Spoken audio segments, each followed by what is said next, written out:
கர்த்தருடைய பரிசுத்த நாமத்திற்கு சோத்திரம் உண்டாவதாக. தலை தாழ்த்தி ஜெபிப்போம். எங்களை நேசிக்கிற எங்கள் அன்பின் தகப்பனே ஏசப்பா, இந்த வேலைக்காக நன்றியோடு துதிக்கிறேன், சோத்தரிக்கிறேன். அப்பா, உம்முடைய வார்த்தைகள் ஒன்றும் வெறுமனே திரும்புவதில்லை என்று சொல்லியிருக்கிறீர். நீர் பேசும், நாங்கள் கேட்கிறோம். அப்பா இயேசுவே, அடியாளை மறைத்து நீர் வெளிப்படும், எந்த விதத்திலும் டிஸ்ட்ராக்ட் ஆகாதபடி நீர் காத்துக்கொள்ளும். இயேசுவின் இன்ப நாமத்தில் கெஞ்சி மன்றாடுகிறேன் பரமத்தகப்பனே, ஆமீன். இன்றைக்கு நான் எடுத்துக்கொண்ட தலைப்பு பூரணப்படுத்துங்கள். 2 கொரிந்தியர் 7:1. பிரியமானவர்களே, மாம்சத்திலும் ஆவியிலும் உண்டான எல்லா அசூசியும் நீங்க நம்மை சுத்திகரித்து கொண்டு பரிசுத்தமாகுதலை தேவ பயத்தோடே பூரணப்படுத்த கடவோம். நம்ம எப்படி பூரணப்படுத்த வேண்டுமா? நம்ம இருக்கிற பாவ அசூசிகள் எல்லாம் நம்மை விட்டு நீங்கணும். தேவ பயத்தோடே பரிசுத்தமாகுதலை தேவ பயத்தோடே பூரணப்படுத்த வேண்டும். முதலாவது நம்மை அசூசிகள் நீங்க நம்மை சுத்திகரிக்க வேண்டும். 2வது பரிசுத்தப்படுத்தணும். 3வது தேவ பயத்தோடே அதை பூரணப்படுத்த வேண்டும். அப்படி செய்யும்போது நாம் பூரண புருஷர்களாகவும் பூரண ஸ்திரீகளாகவும் இருப்போம். அதே இதை தான் ஆண்டவர், பரலோகத்தில் இருக்கிற தேவன் எப்படிப்பட்டவராக இருக்கிறார்? பூரண சர்க்குணராக இருக்கிறாராம். மத்தேயு 5:48 பரலோகத்தில் இருக்கிற உங்கள் பிதா பூரண சர்க்குணராக இருக்கிறது போல நீங்களும் பூரண சர்க்குணராக இருக்க கடவீர்கள் என்று இயேசு சொல்கிறார். அதனால் எல்லா மனுஷரும் பாவிகள் தான். அவங்க தங்களை தாழ்த்தி அவருடைய இரத்தத்தால் கழுவி சுத்திகரிக்கப்படும் பொழுது அவர்கள் பாவ மன்னிப்பை பெற்றுக்கொள்கிறார். பாவ மன்னிப்பு யாரிடத்துலேருந்து தான் வரும்? கிறிஸ்துவனிடத்துலேருந்து தான் வரும். இரத்தம் சிந்துதல் இல்லாமல் பாவ மன்னிப்பு கிடையாது. இன்னையா எபிரேயர் 9:22 சொல்லப்பட்டிருக்கிறது. அதனால் இரத்தம் சிந்துதல் நமக்கு கண்டிப்பாக வேணும். அதனால தான் கர்த்தர் என்ன செஞ்சார்? இரத்தம் சிந்தினார். இரத்தம் சிந்தினதுனால அவருடைய இரத்தத்தினால் நாம் மீட்கப்பட்டோம். இதை நம்ம பூரண புருஷராகிறதுக்கு நம்ம 5 விதமாக நாம் பூரணர் ஆகலாம். முதலாவது கிறிஸ்துவில் பூரணராக வேண்டும். கிறிஸ்துவில் என்று சொல்லும் பொழுது அவருடைய வளர்ச்சியில் நாம் அன்பும் விசுவாசம் உள்ளவர்களாக இருக்கும் பொழுது நாம் பூரணராக்கப்படுகிறோம். இது எபேசியர் 4:11 சொல்லுகிறது. தேவனுடைய குமாரனை பற்றும் விசுவாசத்திலும் அறிவிலும் ஒருமனப்பட்டவர்களாகி கிறிஸ்துவினுடைய நிறைவான வளர்ச்சியின் அளவுக்கு தக்கதாக பூரண புருஷராகலாம். அவர் எப்படி வளர்ச்சி அடைந்தாரோ அதற்கு தக்கதாக அவர் நம்மை பூரணராக்குகிறார். அவர் 4 விதத்தில் வளர்ச்சி அடைந்திருக்கிறார். லூக்கா 2:52 இயேசுவானவர் ஞானத்திலும் வளர்த்தியிலும் தேவ கிருபையிலும் மனுஷர் தயவிலும் அதிகமாய் விருத்தி அடைந்தார். 4 காரியம். தேவ ஞானத்தில் அவர் விருத்தி அடைந்தார். வளர்த்தி உயரம் அந்த மாதிரி வளர்றதுலேயும் விருத்தி அடைந்தார். தேவ கிருபையிலும் விருத்தி அடைந்தார். மனுஷர் தயவிலும் விருத்தி அடைந்தார். எப்படி ஞானத்தில் விருத்தி அடையலான்னு சொன்னால், கர்த்தருக்கு பயப்படுதல் ஞானத்தின் ஆரம்பம் என்று ஞானி சொல்லுகிறார். என்ன? நீதிமொழிகள் 1:7. அடுத்த யோபு 28:28 என்ன சொல்லப்பட்டிருக்கிறது? இதோ ஆண்டவருக்கு பயப்படுவதே ஞானம், பொல்லாப்பை விட்டு விலகுவதே புத்தி அப்படின்னு சொல்லி யோபு சொல்கிறான். நீதிமொழிகள் 2:6-7 கர்த்தர் ஞானத்தை தருகிறார். அவர் வாயினின்று அறிவும் புத்தியும் வரும். அப்புறம் அவர் நீதிமான்களுக்கென்று மெய் ஞானத்தை வைத்திருக்கிறார். அத்தகைய தேவ ஞானத்தில் நாமும் என்ன செய்வோம்? அவரை போல வளர்கிறவர்களாக இருப்போம். அடுத்தது, கிறிஸ்து வளர்த்தியிலே விருத்தி அடைந்தார். நாம் எல்லாரும் ஒலிவ மர கன்றுகளைப் போல என்ன செய்யணும்? வளர வேண்டும். அதைத்தான் ஆண்டவர் விரும்புகிறார். அந்த வளர்ச்சி நமக்குள்ளே இருக்கணும். அப்போ ஆவியின் வரங்களை பெறும்போது கிறிஸ்து நம்மில் என்ன செய்கிறார்? மகிழ்ச்சி அடைகிறார். நம்ம ஆவிக்குரிய பிரகாரமாக வளர்ச்சி அடைகிறோம். மனிதன் உலகம் முழுவதையும் ஆதாயப்படுத்தினாலும் தன் ஜீவனை நஷ்டப்படுத்தினால் அவனுக்கு லாபம் என்ன? ஜீவன் எதில் இருக்குது? அவருடைய ஆத்மாவில் இருக்குது. அதை நம்ம பத்திரமா என்ன செய்யணும்? பாதுகாத்து கொள்ளணும். இயேசு கிறிஸ்து கிருபையிலே வளர்ச்சி அடைந்தார். அவர் கிருபையில் பூரணப்பட்டார். எப்படி பூரணப்பட முடியும்? தேவன் மேல், இயேசு கிறிஸ்துவின் மேலே அன்பும் விசுவாசமும் வைக்கும் பொழுது நாம் என்ன செய்யலாம்? பூரணப்படுகிறவர்களாக மாறுவோம். இதை தான் பவுல் அப்போஸ்தலன் சொல்கிறான். 1 தீமோத்தேயு 1:14 நம்முடைய கர்த்தரின் கிருபை இயேசு கிறிஸ்துவின் மேலுள்ள விசுவாசத்தோடும் அன்போடும் கூட என்னிடத்தில் பரிபூர்ணமாய் பெருகிற்று என்றார். இப்போ அன்பு விசுவாசத்தோடு அந்த அவருடைய கிருபை என்ன செய்யும்? பரிபூர்ணமாய் பெருகுமா. அடுத்தது மனுஷ தயவில் எப்படி விருத்தி அடைந்தார்? அவர் பிறக்கிறதுக்கு ஒரு மரியாளின் கற்பப்பை தேவைப்பட்டுச்சு. அடுத்தாப்பில் அவர் உருவாகுவதற்கு மரியாளின் கற்பப்பை தேவைப்பட்டுச்சு. அடுத்தது அவர் ஊழியம் செய்வதற்கு சீஷர்கள் 12 அப்போஸ்தலர்கள் தேவைப்பட்டார்கள். அப்புறம் அவர் பிரசங்கம் பண்ணுவதற்கு ஒரு பிரசங்க பீடமாக ஒரு படகு, ஒருத்தனுடைய படகு தேவைப்பட்டுச்சு. இப்படி மனுஷர் தயவில் கர்த்தர் என்ன செய்தார்? விருத்தி அடைந்தார். எல்லாரும் கொடுத்தாங்க. அதை மாதிரி நம்மளும் மனுஷ தயவிலும் தேவ தயவிலும் விருத்தி அடைவதற்கு நாம் அவர் மீது அன்பும் விசுவாசம் உள்ளவர்களாக இருக்கும் பொழுது நாம் பூரண புருஷராகவும் பூரண ஸ்திரீகளாகவும் மாறலாம். அடுத்தது பரிசுத்தத்தில் பூரணர். 2 கொரிந்தியர் 7:1 கடைசியில் கொடுத்துருக்கு. பரிசுத்தமாகுதலை தேவ பயத்தோடே பூரணப்படுத்த கடவோம். நம்ம பரிசுத்தப்படணும்னா என்ன செய்யணும்? நம்ம முதல்ல அவருடைய இரத்தத்தினால என்ன செய்யணும்? சுத்திகரிக்க வேண்டும். அப்புறம் பரிசுத்தத்தின் மேல் பரிசுத்தமடைகிறவர்களாக நாம் இருக்க வேண்டும். இப்போ கர்த்தருக்கு பயப்படுகிறவன் இச்சைகளுக்கு என்ன செய்வானா? விலகி ஜீவிப்பான். அந்த இச்சை வரும்போது அவன் அதை விட்டு ஓடிடுவான். இதுக்கு உதாரணமாக நம்ம யாரை சொல்லலாம்? யோசேப்பு தேவனுக்கு பயப்படும் பயத்தோடு இருந்தான். அதனால் அவன் சொல்கிறான், ஆதியாகமம் 39:9 பாவ சோதனை வந்த பொழுது அவன் எப்படி சொல்கிறான்? இப்படி இருக்க நான் இத்தனை பெரிய பொல்லாங்குக்கு உடன்பட்டு தேவனுக்கு விரோதமாக பாவம் செய்வது எப்படி என்று கேட்டான். யாருமே இல்லை, மனுஷர் ஒருத்தரும் பார்க்க மாட்டாங்க. ஆனால் யார் பார்த்துக்கிட்டே இருப்பா? தேவன் பார்த்துக்கிட்டே இருப்பார். அதனால் அவருக்கு நான் எப்படி மறைந்து போக முடியும்? அதனால் அவருக்கு விரோதமாக நான் பாவம் செய்வது எப்படி அப்படின்னு சொல்லி அந்த பெண்ணிடத்தில் கேட்கிறான்.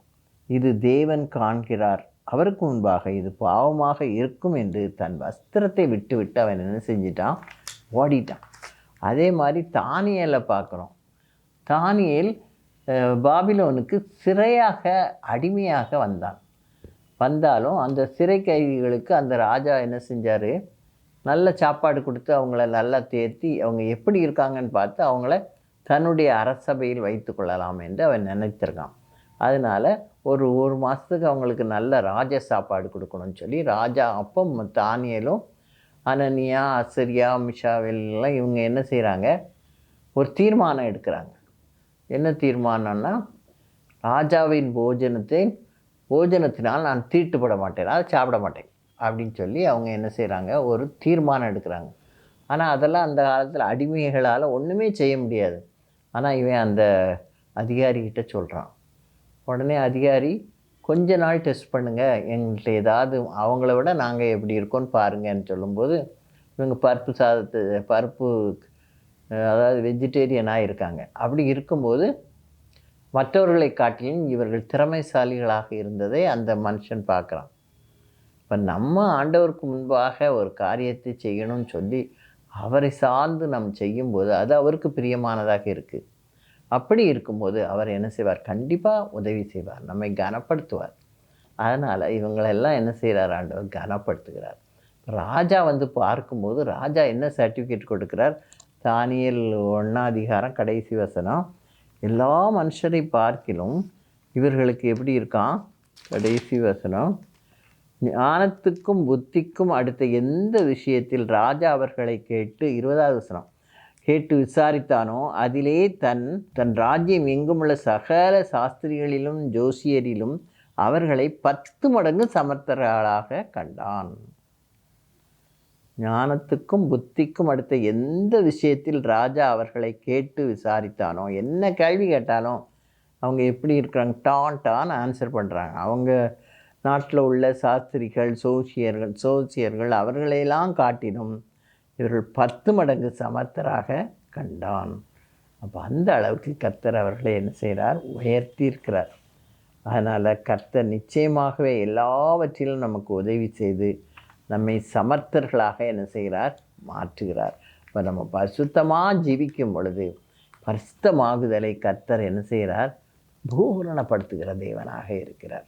அப்போ பரிசுத்தத்தில் நாம் பெருகும் பொழுது கர்த்தருக்கு பயப்படும் பயம் இருக்கணும். அடுத்தது நம்ம கர்த்தருக்கு விரோதமாக எந்த காரியங்களையும் நம்ம என்ன செய்யக்கூடாது. அவர் அந்நிய தேவர்களுடையது எதையுமே நம்ம சாப்பிடக்கூடாது செய்யக்கூடாதுன்னு சொல்லியிருக்காருனால அதை செய்யக்கூடாதுன்னு சொல்லி தானியேலும் அவனோடு சேர்ந்த 3 நண்பர்களும் என்ன செய்தார்கள்? அந்த காரியங்கள் தீர்மானமாக இருந்தார்கள், செய்ய மாட்டோம் அப்படின்னு சொல்லி. அதை கர்த்தர் என்ன செய்தார்? கனப்படுத்தினார். அதனால் அவர்கள் பரிசுத்தமாகுதலில் முதலாவது பூரணராகிறார்கள். 3வது ஆத்மாவில் பூரணமாகிறாங்க. எரேமியா 31:25 நான் விடாய்த்த ஆத்மாவை சம்பூர்ணமடைய பண்ணி தொய்ந்த எல்லா ஆத்மாவையும் நிரப்புவேன். நான் விடாய்த்த ஆத்மாவை சம்பூர்ணமடைய செய்வேன்னு சொல்கிறார் ஆண்டவர். சோர்ந்து போன ஆத்மாவில் ஆண்டவர் உற்சாகமான ஆவியை கொடுக்கிறார். அப்போது தாவீது கேட்குற 51ஆம் சங்கீதத்தில் உற்சாகமான ஆவி என்னை தாங்கும்படி செய்யும், அப்பொழுது பாதகருக்கு உமது வழிகளை உபதேசிப்பேன், பாவிகள் உம்மிடத்தில் திரும்புவார்கள் என்று சொல்லுகிறார். அந்த மாதிரி உற்சாகமான ஆவி நமக்குள்ளே வரும்போது நம்ம என்ன செய்யலாம்? இரட்சணியத்தின் சந்தோஷத்தினால் மகிழும்படி கர்த்தர் நம்மை செய்கிறார். உலகம் முழுவதையும் ஒரு மனுஷன் ஆதாயப்படுத்தினாலும் தன் ஆத்மாவை நஷ்டப்படுத்தினால் அவனுக்கு லாபம் என்ன என்று வேதம் கேட்குது. அதனால் நம்ம ஆத்மா விலையேறப்பட்டதாக இருக்கிறதுனால அது என்ன செய்யும்? நித்தியமாய் வாழக்கூடியது. நித்திய ராஜ்யத்தை சுதந்திரிப்பதற்கு ஆத்மாவுக்கு தான் முடியும். அதனால் ஆத்மாவை நாம் என்ன செய்யணும்?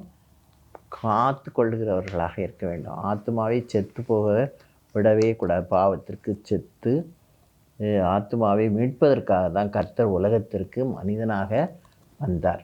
அவர் தம்முடைய இரத்தத்தை சிந்தி நம்மை மீட்டு கொண்டார். இரத்தம் சிந்துதல் இல்லாமல் பாவ மன்னிப்பு இல்லை என்று எபிரேயர் 9:22 சொல்லப்பட்டிருக்குது. அதே போல் கர்த்தர் தன்னையே பலியாக கொடுத்ததுனால நம்முடைய பாவங்கள் என்ன செய்யப்படுது? மன்னிக்கப்படுது. அதை யோவான் 1:7 சொல்கிற நம்முடைய இயேசு கிறிஸ்துவின் இரத்தம் சகல பாவங்களை நீக்கி நம்மை சுத்திகரிக்கும் என்று சொல்லப்பட்டிருக்கிறது. அப்படி நாம் பாவமர கழுவப்படுகையில் அவரது சமாதானம் நம்மில் பூரணமாய் விளங்கும்.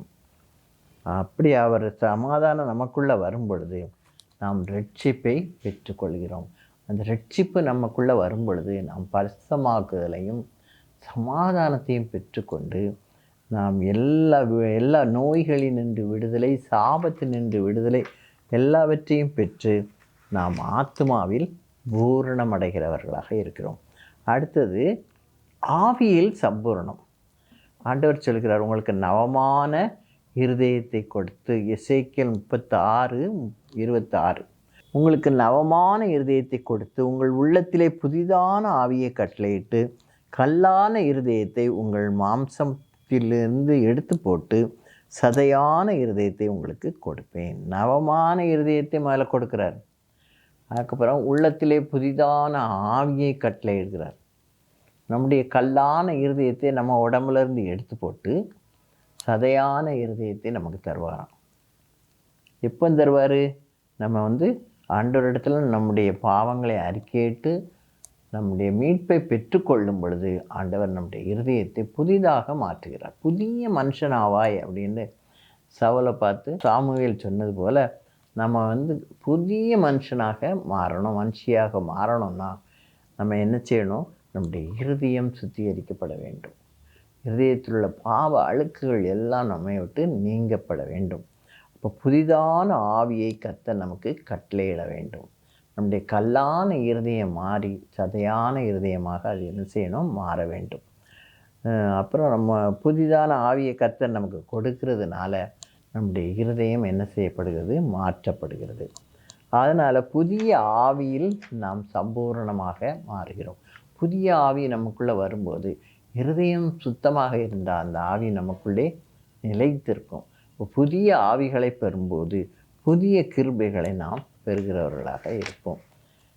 யோவேல் 2:28 ஆண்டவர் சொல்கிறார், என்ன சொல்கிறார்?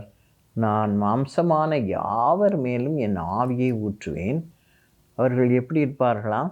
28:29 நான் மாம்சமான யாவர் மேலும் என் ஆவியை ஊற்றுவேன். அப்பொழுது உங்கள் குமாரரும் உங்கள் குமாரத்திகளும் தீர்க்கதரிசனம் சொல்லுவார்கள். உங்கள் மூப்பர் சொப்பனங்களையும் உங்கள் வாலிபர் தரிசனங்களையும் காண்பார்கள். ஊழியக்காரர் மேலும் ஊழியக்காரிகள் மேலும் அந்நாட்களிலே என் ஆவியை ஊற்றுவேன். அப்படி ஆண்டவர் என்ன செய்கிறார்? நமக்கு ஆவியை கொடுக்கும் பொழுது நம்முடைய பிள்ளைகள் எப்படி இருப்பாங்களாம்? தீர்க்க தரிசனம் சொல்வார்கள். அதுக்கப்புறம் நம்முடைய மூப்பர் சொப்பனங்களை காண்பார்கள். நம்முடைய வாலிபர் தரிசனங்களை காண்பார்களாம். அப்படி ஆண்டவர் என்ன செய்கிறார்? நம்மை பலப்படுத்தி தம்முடைய ஆவியினால் நம்மை பலப்படுத்துகிறார். அப்படி நம் உள்ளம் வெளிச்சம் பெறும். அதனால் இருள் என்ன செய்யப்படுகிறது? அகற்றப்படுகிறது. பர்சாவி ஒருத்தனுக்குள்ளே வரும்போது உள்ளே இருக்கிற அஸ்தாவி எல்லாமே என்ன செய்யப்பட்டுரும்? விரட்டப்படும். அஸ்தாவினுடைய கிரியைகள் எல்லாம் நம்மளை விட்டு விலகி ஓடிடும். நாம் தேவனுடைய மகிமையை பெறுகிறவர்களாக மாறுவோம். இப்போ 2 கொரிந்தியர் 3:17 என்ன சொல்லியிருக்கு? கர்த்தரே ஆவியானவர். கர்த்தருடைய ஆவி எங்கேயோ அங்கே விடுதலை உண்டு என்று சொல்லப்பட்டிருக்கு. ஆவியானவர் உள்ளே வந்த உடனே எல்லா அழுக்கையும் என்ன செஞ்சிருவார்? வெளியேற்றி விடுவார். அதனால் எப்பொழுதும் ஆவியினால் நாம் நிரப்பப்பட்டவர்களாக இருக்கும் பொழுது நாம் சம்பூர்ணமடைகிறவர்களாக இருப்போம், இல்லையா? ஆண்டவர் அதைத்தான் சொல்கிறார். அவர் சம்பூர்ணராக இருக்கிறதுபடியால் நாமும் சம்பூர்ணமாக இருக்கலாம். எப்போது? பர்சாவியை பெறும்பொழுது. பர்சாவி எப்போ வரும்? நம்ம பாவங்களை அறிக்கையிட்டு அவருடைய இரத்தத்தால் கழுவப்படும் பொழுது, நாம் மீட்கப்படும் பொழுது, பாவத்தினின்று விடுதலை பெறும் பொழுது, அவரிடத்தில் நாம் அழுது கேட்கும் பொழுது கர்த்தர் தம்முடைய பர்சாவினால் நம்மை நிரப்புகிறார். அப்படி பர்சாவினால் அவர் நிரப்பும் பொழுது நம்முடைய தகுதிக்கு தகுந்த மாதிரி ஆண்டவர் அவர்களுக்கு வரங்களை கர்த்தர் கொடுக்கிறார். இப்போ வரங்களில் பூரணராகுவோம். கடைசியாக பூரணமான எந்த வரம், யாக்கோபு 1:17 சொல்லப்பட்டிருக்கு, பூரணமான எந்த வரம் பரத்திலிருந்து உண்டாகி ஜோதிகளின் பிதாவின் இடத்தில் இறங்கி வருகிறது. கிறிஸ்து தம்முடைய பிள்ளைகளுக்காக ஆவியின் வரங்களை வைத்திருக்கிறார். எங்கேருந்து வருமா? பரத்திலிருந்து தான் வரும். ஜோதிகளின் பிதாவின் இடத்திலிருந்து இறங்கி வருகிறது. அப்போ நம்ம ஆண்டவர்கிட்ட வரங்களை கேட்கணும். ஆண்டவரே எங்களுக்கு வரங்களை தாரும். எத்தனை வரங்கள் இருக்கிறது? 9 வரங்கள் இருக்கிறதுன்னு சொல்லியிருக்கு. சங்கீதம் 68:18 தேவனாகிய கர்த்தர் மனுஷருக்குள் வாசம் பண்ணும் பொருட்டு துரோகிகளாகிய மனுஷர்களுக்காக வரங்களை பெற்றுக்கொண்டீர் என்று தாவீது கூறுகிறார். நம்ம எல்லாம் ஆண்டவருக்கு விரோதமாக பாவம் செய்தவர்கள். அதனால் நமக்காக அவர் வரங்களை என்ன செய்கிறார்? பிதாவின் இடத்துலேருந்து பெற்றுக்கொண்டாராம். அதுக்காக உலகத்துக்கு வந்து மனுஷருக்குள் வாசம் பண்ணி நமக்கு வரங்களை கொடுக்கிறார் என்று தாவீது கூறுகிறார். பவுல் இதை தம்முடைய நிருபம் எபேசியர் 4:8 என்ன சொல்கிறாருன்னா, அவர் உன்னதத்துக்கு ஏறி சிறைப்பட்டவர்களை சிறையாக்கி மனுஷர்களுக்கு வரங்களை அளித்தார் என்று கூறியுள்ளார். அப்போது பாவத்துக்கு மீட்கப்பட்டவர்கள் தான் என்ன செய்ய முடியும்? தேவனுடைய வரங்களை பெற்றுக்கொள்ள முடியும். பெந்தேகோஸ்தே நாளில் மேல் வீட்டறையில் சீஷர்கள் ஜெபத்தோடு காத்திருக்கையில் பரிசுத்தாவியானவர் அவர்கள் மேல் இறங்கினார். அப்பொழுது அவர்கள் எல்லாரும் ஆவியானவர் தங்களுக்கு தந்தருளின வரத்தின்படியே வெவ்வேறு பாஷைகளிலே பேசத் தொடங்கினார்கள். இது அப்போஸ்தலர் 2:5 இருக்குது. தங்களுக்கு தந்தருளின வரத்தின்படியே வெவ்வேறு பாஷைகளிலே பேசத் தொடங்கினார்கள்.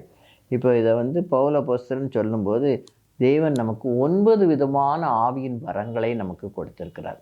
அவைகள் அவை என்று 1 கொரிந்தியர் 12:8-10 வரைக்கும். ஒருவனுக்கு முதல் இது ஒருவனுக்கு ஆவியினாலே ஞானத்தை போதிக்கும் வசனமும், வேறொருவனுக்கு அந்த ஆவியினாலே அறிவை உணர்த்தும் வசனமும், வேறொருவனுக்கு அந்த ஆவியினாலே விசுவாசமும், வேறொருவனுக்கு அந்த ஆவியினாலே குணமாக்கும் வரங்களும், வேறொருவனுக்கு அற்புதங்களை செய்யும் சக்தியும், வேறொருவனுக்கு தரிசனம் உரைத்தலும், வேறொருவனுக்கு ஆவிகளை பகுத்தறிதலும், வேறொருவனுக்கு பற்பல பாஷைகளை பேசுதலும், வேறொருவனுக்கு பாஷைகளை வியாக்கியானம் பண்ணுதலும் அளிக்கப்படுகிறது அப்படின்னு சொல்லி 9 காரியங்களை இங்கே சொல்லப்பட்டிருக்கு. 9 வரங்கள்.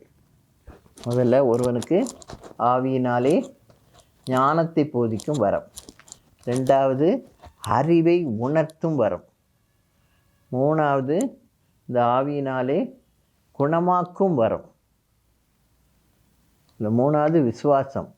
அப்புறம் 4வது குணமாக்கும் வரம். 5வது அற்புதங்களை செய்யும் வரம். 6வது தீர்க்க தரிசனம் உரைத்தல். 7வது அந்த ஆவிகள் என்ன ஆவின்ட்டு பகுத்தறிவதற்கு ஒரு வரத்தை ஆண்டவர் கொடுக்கிறார். வேறொருவனுக்கு பற்பல பாஷைகளை பேசுதல். வேறொருவனுக்கு பாஷைகளை வியாக்கியானம் பண்ணுதல். அந்த பாஷைகளுக்கு அர்த்தங்களை சொல்கிறது. இப்படி ஆண்டவர் வரங்களை என்ன செய்கிறார்? நமக்கு கொடுக்கிறவராய் இருக்கிறார்.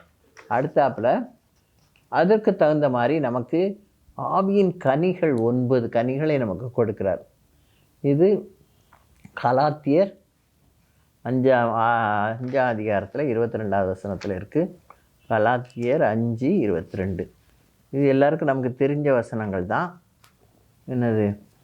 9 கனிகள்: அன்பு, சந்தோஷம், சமாதானம், நீடிய பொறுமை, தயவு, நற்குணம், விசுவாசம், சாந்தம், இச்சையடக்கம். இப்படிப்பட்டவர்களுக்கு விரோதமான பிரமாணம் ஒன்றுமில்லை. அன்பு, சந்தோஷம், சமாதானம், நீடிய பொறுமை, தயவு, நற்குணம், விசுவாசம், சாந்தம், இச்சையடக்கம். இந்த 9 கனிகளையும் கர்த்தர் நமக்கு கொடுப்பார். அப்போ நம்ம ஆவியில் பூரணப்படும் பொழுது கர்த்தர் நமக்கு கொடுக்கிறது எதெல்லாம்? இந்த 9 வகையான கனிகளையும் கொடுக்கிறார். 9 வரங்களையும் கொடுக்கிறார். அதை நம்ம கர்த்தரிடத்தில் என்ன செய்யணுமா? கண்ணீரோடு தேவ சமூகத்தில் தாகமுள்ளவன் மேல் என் ஆவியை விட்டு நம்ம தாகத்தோடு நம்ம கேட்கும்போது கர்த்தர் அந்த வரங்களை நமக்கு கொடுத்து 9 விதமான கனிகளையும் நமக்கு கொடுத்து நம்மை பூரணப்படுத்துகிறார். இப்போ இதுவரைக்கும் பூரணப்படுங்கள் என்ற தலைப்பில் நாம் தியானித்தோம். முதலாவது கிறிஸ்துவில் பூரணப்படுதல், அவருடைய வளர்ச்சி நிலையில் நாம் பூரணப்படுதல். 4 விதமான வளர்ச்சி: ஞானத்தில், வளர்ச்சியில், தேவ கிருபையில், அடுத்தது மனுஷ தயவில். 4 ஆண்டவர் விருத்தி அடைந்தார். அதே போல் நம்ம கிறிஸ்துவில் இந்த 4 தன்மையிலையும் விருத்தி அடையும் பொழுது நாம் பூரணப்படுகிறோம். அடுத்தது பரிசுத்தத்தில் பூரணம். கர்த்தருக்கு பயப்படும் பயம் நமக்கு இருந்தால் பாவ சோதனைகளுக்கு நம்ம விலகி ஜீவிக்கிறவர்களாக இருப்போம். யோசேப்பு தானியேலை போல நம்ம பாவ காரியங்களை செய்ய மாட்டோம் என்று ஒரு தீர்மானம் எடுத்தால் அதில் ஸ்டெடியாக இருக்கணும். அடுத்தது ஆத்மாவில் பூரணர். மனுஷர் உலகம் முழுவதும் ஆதாயப்படுத்தினால் தன் ஜீவனை நஷ்டப்படுத்தினால் அவனுக்கு லாபம் என்ன?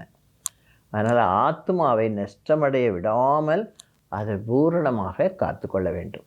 அடுத்தது ஆவியில் பூரணர். இப்போ பரிசு ஆவியை நாம் கர்த்தரிடத்திலிருந்து பெற்றுக்கொள்ள வேண்டும். ஒருமனப்பட்டு கூடி ஜெபிக்கலாம், தனியாக இருந்தும் ஜெபிக்கலாம். நம்முடைய வாஞ்சை கர்த்தரை நோக்கி கூப்பிடுகிறதாக இருக்கணும்.